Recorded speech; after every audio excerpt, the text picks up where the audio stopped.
अध्याय 4।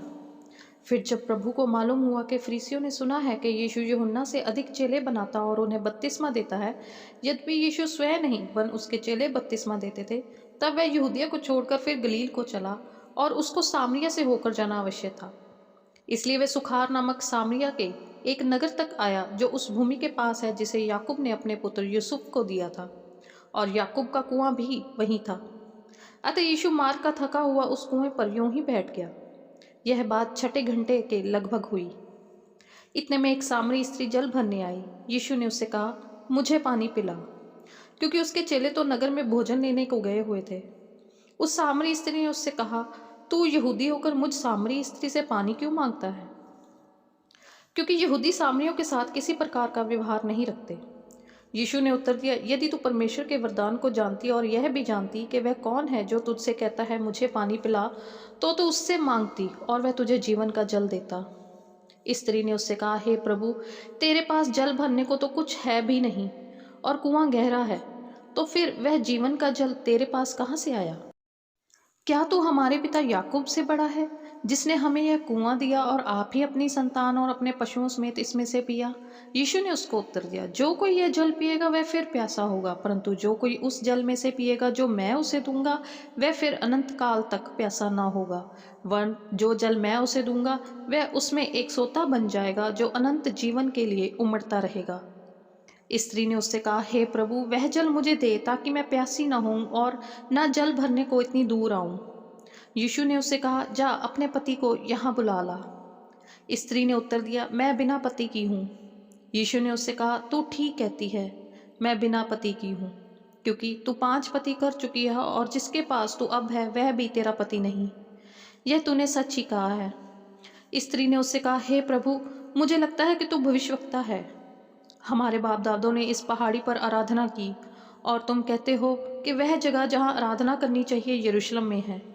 यीशु ने उससे कहा, हे नारी, मेरी बात का विश्वास कर कि वह समय आता है कि तुम ना तो इस पहाड़ी पर पिता की आराधना करोगे ना यरूशलेम में।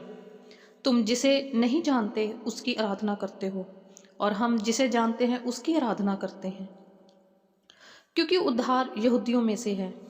परंतु वह समय आता है, वन अब भी है, जिसमें सच्चे भक्त पिता की आराधना आत्मा और सच्चाई से करेंगे, क्योंकि पिता अपने लिए ऐसे ही आराधकों को ढूंढता है। परमेश्वर आत्मा है और अवश्य है कि उसकी आराधना करने वाले आत्मा और सच्चाई से आराधना करें। स्त्री ने उससे कहा, मैं जानती हूँ कि मसीह जो ख्रिस्त कहलाता है आने वाला है।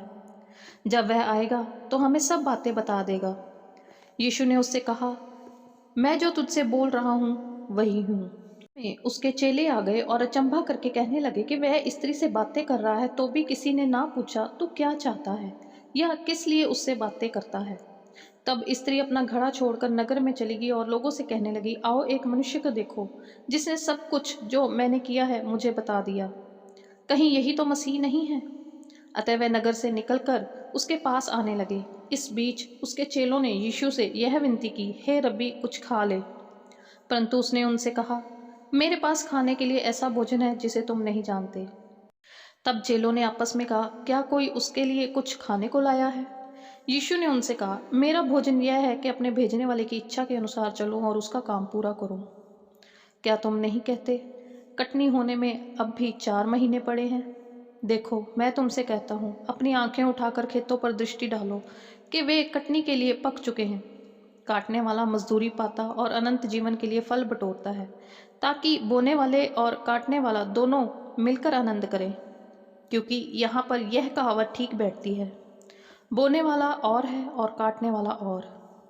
मैंने तुम्हें वह खेत काटने के लिए भेजा जिसमें तुम्हें परिश्रम नहीं किया, दूसरों ने परिश्रम किया और तुम उनके परिश्रम के फल में भागी हुए। उस नगर के बहुत से सामरियों ने उस स्त्री के कहने से यीशु पर विश्वास किया, क्योंकि उसने यह गवाही दी थी, उसने सब कुछ जो मैंने किया है मुझे बता दिया। इसलिए जब ये सामरी उसके पास आए तो उससे विनती करके कहने लगे कि हमारे यहाँ रह। अतः वह वहाँ 2 दिन तक रहा। उसके वचन के कारण और भी बहुत से लोगों ने विश्वास किया और उस स्त्री से कहा, अब हम तेरे कहने ही से विश्वास नहीं करते, क्योंकि हमने आप ही सुन लिया और जानते हैं कि यही सचमुच में जगत का उद्धार करता है। फिर उन 2 दिनों के बाद वह वहाँ से निकलकर गलील को गया, क्योंकि यीशु ने आप ही साक्षी दी कि भविष्यवक्ता अपने देश में आदर नहीं पाता। जब वह गलील में आया तो गलीली आनंद के साथ उससे मिले, क्योंकि जितने काम उसने यरूशलेम में पर्व के समय किए थे उन्होंने उन सबको देखा था, क्योंकि वे भी पर्व में गए थे। तब वह फिर गलील के काना में आया, जहाँ उसने पानी को दाखरस बनाया था। वहाँ राजा का एक कर्मचारी था जिसका पुत्र कफरनहूम में बीमार था। वह यह सुनकर कि यीशु यहूदिया से गलील में आ गया है, उसके पास आया और उससे विनती करके कहने लगा कि चलकर मेरे पुत्र को चंगा कर दे, क्योंकि वह मरने पर था।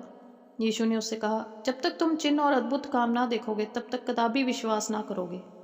राजा के कर्मचारी ने उससे कहा, हे प्रभु, मेरे बालक की मृत्यु होने से पहले चल। यीशु ने उससे कहा, जा, तेरा पुत्र जीवित है। उस मनुष्य ने यीशु की कही हुई बात की प्रतीति की और चला गया। वह मार्ग में ही था कि उसके दास उससे आ मिले और कहने लगे, तेरा लड़का जीवित है। उसने उनसे पूछा, किस घड़ी वह अच्छा होने लगा? उन्होंने उससे कहा, कल 7वें घंटे में उसका ज्वर उतर गया। तब पिता जान गया कि यह उसी घड़ी हुआ जिस घड़ी यीशु ने उससे कहा, तेरा पुत्र जीवित है, और उसने और उसके सारे घराने ने विश्वास किया। यह दूसरा आश्चर्य कर्म था जो यीशु ने यहूदिया से गलील में आकर दिखाया।